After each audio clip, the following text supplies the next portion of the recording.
Log, June 27th, 2025, 7:20 p.m., Mumbai, 28th C, 80th.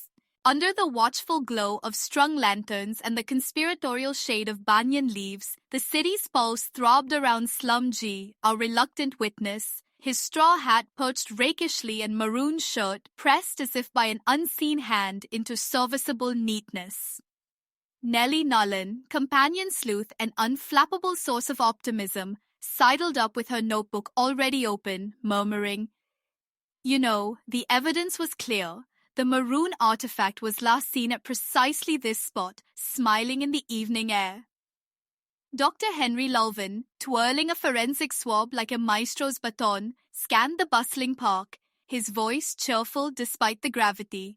"Recall, Nellie, the hat, iconic, yet now neither seen nor spoken for. I suspect an alibi is hiding in plain sight, perhaps inside that suspiciously giggling vegetable vendor." Zeke Gamoid appeared from the crowd, dry wit in tow, and quipped, "If this is a locked room, the key must be somewhere in these samosas." The suspects, street hawkers, passing aunties, a youth in a patterned shirt eyeing the camera, melted through the blur of dusk, each step and smile a potential clue. As the ambient din swelled, Nellie leaned towards SlumG. "Any idea who might covet a hat so unassuming, yet so indispensable?" SlumG's only reply was a cryptic half-smile and a single knowing tap of the camera strap, a gesture as enigmatic as the case itself. Log, June 27th, 2025, 7:44 p.m., Mumbai, 28th. A hush, dense as monsoon humidity, settled over the intersection as Nellie Nullen snapped her notebook shut, her eyes narrowing beneath the spectral cone of a street lamp that flickered suspiciously in Morse code. "Observe, Dr. Lulvin," she intoned, "the barefoot courier in yellow and blue. Note how he clutches that packet as if it conceals a secret more precious than chutney." Dr. Henry Lulvin peered through his forensic monocle, nodding gravely. The evidence was clear. The crossing, a classic red herring, the second child, our unwitting witness. Zeke Gamoid, sidling from the shadows near a stalled auto rickshaw, offered a wry grin. "Street smartness, Nellie, is knowing which zebra crossings are really disguises for lost hats." As cars idled obediently at the crimson light, their headlights cast elongated shadows. Each one, Nellie mused, a possible alibi. The trio watched the children disappear into the blur of city routines, their progress marked by the rhythmic tap of bare feet on weathered paint. And in that moment, a realization flickered. In Mumbai, where every crossing is a stage and every errand boy a suspect, the maroon hat's vanishing was no accident, but the opening gambit in a far subtler game. The restaurant's chrome clatter and turmeric haze could not mask the gravity of the Inquisition. At the corner table, beneath the vigilant gaze of a flower-bedecked deity, Nellie Nullen perched across from SlumG, her notebook bristling with questions. "At precisely 8:05 p.m., you entered hatless," Nellie pronounced, her tone as crisp as the chill in the glass of buttermilk sweating on the table. Dr. Henry Lulvin, armed with a forensic spoon and the optimism of a man convinced that every glass holds a hidden confession, studied the lassi as if it were a crystal ball. "The evidence was clear, Nellie," he declared, yet no one noticed the hat's absence, except perhaps the shrine's caretaker, who's been arranging marigolds into suspiciously geometrical patterns all evening. Oren Mazda, half-shadowed behind a metallic chair, leaned in with a conspiratorial murmur. "The wires protruding from the bag, too obvious for a mere charger. And see how the waiter's eyes flick from the glass to the crossbody, as if he expects the maroon relic to reappear at any moment." Nellie scribbled vigorously, her gaze darting between SlumG's straw-crowned smile and the spectral hush hovering over the buttermilk. In that instant, everyone, patrons, staff, deity, became a suspect, and even the lassie, untouched and glistening, seemed to whisper, "I know where the hat has gone." The clatter of stainless steel and the low hum of conversation set the stage for the next unraveling. SlumG, fingers poised above his naan like a pianist at the keys of fate, glanced directly into the camera, a gesture Dr. Henry Lulvin took as a silent confession. At precisely 8:25 p.m., the curry was untouched, yet the naan bore the imprint of deliberation. Lulvin whispered, eyes darting between the sweating lassi glass and the pink-shirted man across the table, whose animated gestures seemed choreographed to conceal rather than reveal. Osin Bleu materialized at SlumG's side, voice low and reassuring. Notice the no smoking sign, untouched by time or thumbprint, an alibi hidden in plain sight. Oren Master, weaving between bustling waiters and stacked crates of soft drinks, slid a folded napkin across the table with practiced subtlety. I recommend you question the lassi, Inspector. It's been swirling itself since your first bite. As if on cue, the frothy surface of the lassi formed a cryptic spiral, whispering only to those bold enough to listen. The evidence was clear, in the geometry of marigolds, the choreography of hands, and the coded pulse of city lights outside. Every diner was a suspect, every meal a cipher, and the maroon hat's fate grew murkier with every reassuring smile. Log. June 27th, 2025, 8:35 p.m. Mumbai. 28 degrees, 82 degrees, humid. Steam curled from SlumG's untouched bowl as Nellie Nullen snapped her notebook shut with a decisive thwack, her gaze sweeping the cozy restaurant with the intensity of a searchlight. If the maroon hat was never here, she posed, voice low, why does every patron avoid glancing at your forehead as if it's hiding the greatest clue in Mumbai? Dr. Henry Lulvin, still brandishing his forensic spoon, tapped the sweating glass of lassi. Notice, Nellie, the condensation, evidence of a presence recently vanished, and yet the cashier's hands shake only when counting bills with maroon ink. Across the table, Osin Bleu leaned in, nodding toward the shrine's riot of fairy lights. At precisely the moment Captain Sailcat slid a cryptic tip across the table, the bulbs flickered thrice. Classic code for a hidden handoff. The man in brown, oblivious or pretending so, hummed as he ate, but Nellie was already on her feet, confronting the man behind the counter. You've handled receipts all evening, but which one hides an alibi? The air thickened with the scent of cumin and suspicion. The evidence was clear. Someone in this room knew the fate of the maroon hat, and with every chat message, every clink of stainless steel, the plot, like the lassi, grew thicker, inviting only those bold enough to taste its secrets. Log. June 27, 2025, 8:45 p.m. Mumbai, 28 degrees.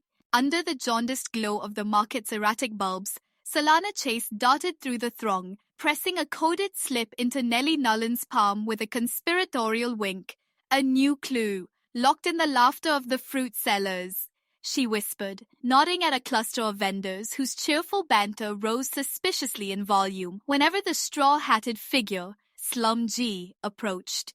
Nellie, her notebook bristling with scribbled anagrams, caught Dr. Henry Lulvin's eye, who stood at the edge of the crowd, scrutinizing the condensation pattern on a bottle of Thumbs Up as if it held the maroon hat's last known coordinates. Notice how the chatter shifts, he murmured, each greeting a veiled alibi. Just then, Baden Boyd, blending effortlessly into a knot of scooter drivers, intercepted a cryptic message whispered over the din. It's as hot tonight as it was in Pate. No one hides a hat in this heat unless they fell what's beneath. The straw hat, perched atop SlumG's head and radiating innocence, drew sidelong glances from every suspect. Market-goers exchanged coded nods, and the ambient blur of headlights carved new shadows in the humid air.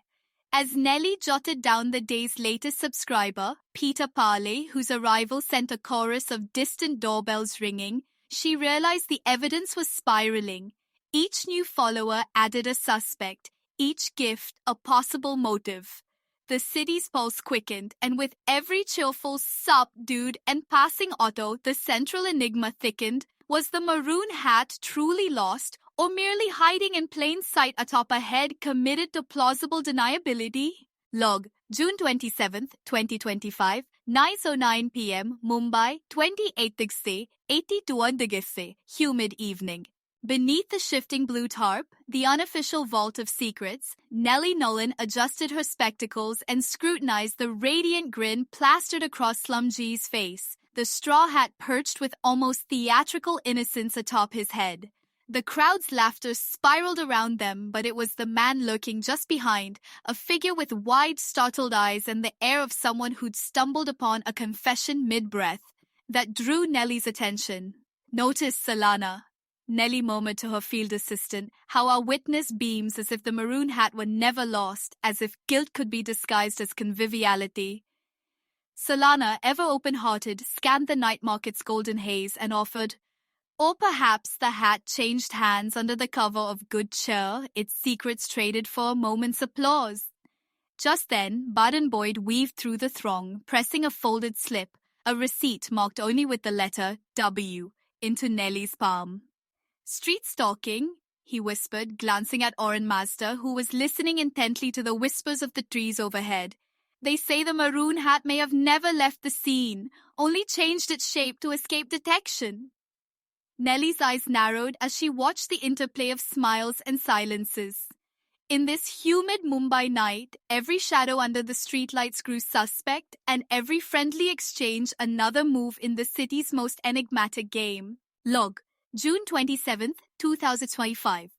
9:55 p.m. Mumbai, 27th South. Under the spectral glare of the overexposed billboard, a slab of light bleached clean of meaning, SlumG's silhouette sharpened, his thoughtful frown more revealing than any confession. Nellie Nullen, notebook clasped like a sacred text, approached with Solana Chase trailing close, both their gazes darting between the straw crown on his head and the maroon fabric at his shoulder.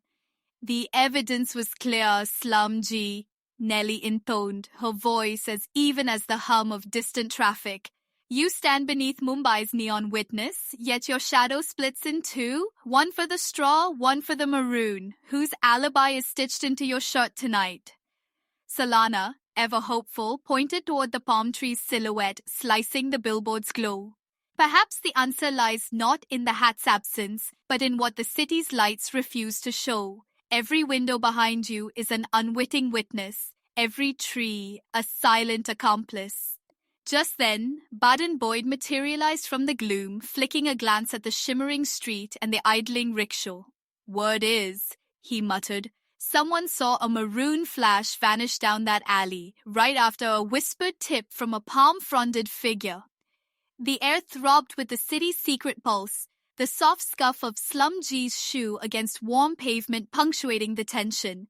In that moment, 3 investigators, 1 hat, and a whole city of suspects converged beneath a billboard's blazing indifference, the night holding its breath as the mystery reached its fever pitch. Under the theatrical glare of the Bharati sign, framed by the watchful shadows of leafy trees and the sterile interrogation light of the distant billboard, SlumG, straw-crowned, maroon-clad, and dangerously composed, stood before Nellie Nullen, who scribbled feverishly in her notebook, her optimism burning bright despite the lateness of the hour. "The evidence was clear," she announced, eyes flickering between the quiet metal fence and the illuminated billboard. 2 mute witnesses to the evening's intrigue. Your lack of a hat-shaped outline beneath this glare suggests its presence is not absence, but misdirection. Baden Boyd, emerging from the humid dark with the boldness of a man who never doubted his own alibi, pressed a folded slip into her hand. The latest message from chat, its words rearranged into a riddle. "Big man, what are you doing?" Delivered at precisely the moment the maroon mystery should have climaxed. "Timing's no accident," Baden muttered, eyeing the vivid play of shadows on SlumG's face. "Every message, every glance, a potential confession." As the digital bell tolled, an official parchment delivered, conferring new suspecthood upon a silent bystander. SlumG finally met Nellie's gaze. If the city conspires to hide what's plain as night, perhaps the hat was never missing, only waiting for someone to ask the right question. In the charged stillness, even the billboard's glow seemed to pulse with suspense, as the investigators realized the maroon hat enigma was drawing toward revelation, and every detail, from the rustle of banyan leaves to the silent metal fence, might be the final overlooked clue. Log, June 27th, 2025, 10:39 p.m., Mumbai, Toronto Axis. The streets glare fractured across greasy tiles where a man in a red shirt scrubbed at the ground with the desperation of one purging evidence, his every motion watched by Nellie Nullen from beneath the shadow of a snack-laden awning. "Notice the pattern, Solana," Nellie murmured, her voice steady despite the city's raucous chorus. "He's erasing footprints no mop could make. Do those smudges form the outline of a maroon hat?" Solana Chase, ever the optimist, scanned each passerby. "Or perhaps he's hiding something beneath the wrappers." See, Quentin Cumwatt distracts the stall-keeper with jokes, but always with one eye on the cleaning man. Further down, Baden Boyd exchanged a furtive handshake near a gleaming motorbike, slipping a folded shit to Osim Bleu, who nodded once, eyes sharp. "It's not just any night, Nellie," Osim called back. "The shopkeepers know more than they admit. Their lights are too bright, their smiles too wide. Someone in this crowd still carries the motive." The city itself seemed to lean in, humidity thick with suspicion, as Nellie advanced. Every stall, every sweep of that red shirt could be the final alibi or the confession we've chased since dusk. The investigation pressed on, each ordinary gesture now a coded message. The maroon hat's secret winding deeper into Mumbai.